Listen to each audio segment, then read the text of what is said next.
parcours de formation a été très traditionnel. J'ai commencé par faire un bac scientifique et puis j'ai enchaîné avec deux BTS. Un BTS en gestion et protection de la nature, l'option animation nature, et un deuxième BTS gestion et protection de la nature, mais l'option gestion des espaces naturels. Et j'ai débouché directement sur un emploi par la suite. Pierre Chasseloup, chargé d'études faune-flore au CPIE Loire-et-Mauges. Moi je travaille dans une structure de développement local sur le territoire des Mauges et des bords de Loire, donc on répond à des demandes locales. Ça va de la mise en place de réserves naturelles volontaires, où là l'objectif est assez clairement identifié, de préservation, de protection. Ça va d'un projet d'accompagnement d'une gestion différenciée des espaces verts par exemple, pour une collectivité, pour une meilleure prise en compte des espèces spontanées, faune-flore, et qui pourraient venir sur ces espaces-là. Et puis, troisième grand type de projet, ce sont tous les projets d'aménagement de l'espace, l'ouverture d'une carrière, une extension, la construction d'une route, d'un pont, voilà, toute infrastructure sur laquelle l'État notamment demande des expertises naturalistes avant projet d'aménagement. Donc en fait, ça, ce sont les fruits de la plante. Notre métier, on pourrait le résumer en plusieurs grandes étapes. Notre premier travail consiste à faire souvent un état des lieux faune-flore, une expertise naturaliste, des relevés de terrain, on se déplace sur le terrain, on fait les relevés. Là s'entame une deuxième étape qui est toute la saisie des espèces qu'on rentre sous format informatique, avec tout le travail de synonymie à faire, les dates, les lieux-dits, le nombre d'individus, on sexe les individus, mâle, femelle, tout ça se prend du temps, beaucoup de temps.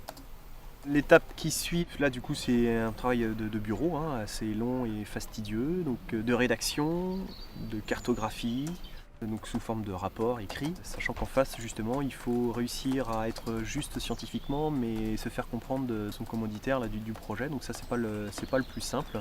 Puis l'étape suivante c'est défendre un peu notre point de vue, notre vision des choses. Et c'est souvent en fait un gros travail de sensibilisation derrière, de médiation, pour faire comprendre les enjeux, les problématiques aux personnes qui sont en face de nous. Notre travail pourrait s'établir sur un cycle annuel avec deux grands temps. Le premier temps qui est un temps de terrain, de janvier-février à août-septembre. Et puis un temps en intérieur dans les bureaux, de saisie, de rédaction, d'octobre à décembre. À partir du moment où on est curieux, dans le domaine naturaliste, on avance et à ce moment-là, on acquiert de plus en plus de compétences. Curiosité et observation, être capable de bien se servir de ses yeux, ses oreilles, c'est notre quotidien en fait. Et on doit arriver à ça. Ce qui s'ensuit, c'est toute la compétence de capacité rédactionnelle et puis la capacité aussi de transmettre, de communiquer tous nos résultats. Ça implique aussi des compétences, on va dire, de relations humaines qui sont importantes pour le travail en équipe, quoi. Et puis après, j'ai un troisième passage fin de saison, août-septembre. Moi, j'adore, mais c'est vrai que c'est pas simple. On se confronte à des problèmes, on remet en cause toujours nos compétences, on n'est jamais sur des acquis, il faut toujours avancer. Donc ça, c'est pas facile. La difficulté aussi, on est sur des problématiques importantes et à enjeu. On peut se faire bousculer des fois sévèrement. Il peut y avoir des enjeux même pour certaines entreprises financiers très importants. Donc l'idée c'est de pouvoir toujours avoir cette compatibilité entre respect de l'environnement et puis aussi que les projets économiques puissent vivre.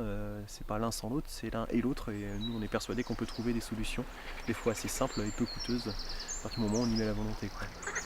Ce qui nous fait lever le matin avec le sourire jusqu'aux oreilles, c'est vrai que c'est cette beauté du vivant, cette diversité qui nous mène, quoi, et cette envie de toujours découvrir de nouvelles espèces qu'on n'avait jamais vues, qui sont plus belles les unes que les autres, et c'est vrai que ça c'est le côté grisant du métier qui nous fait avancer, et on s'en passe plus après.